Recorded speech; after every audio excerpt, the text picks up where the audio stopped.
ঠিক না, আমরা পিছপা হব না।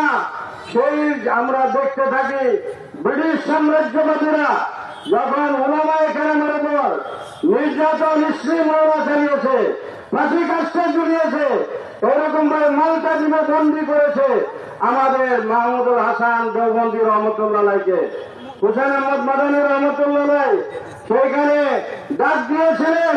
সেইখানে অখণ্ড ভারতের মধ্যে আন্দোলন হয়েছে, ব্রিটিশরা এ দেশ থেকে চলে যেতে বাধ্য হয়েছে। কথা ঠিক কি ঠিক না?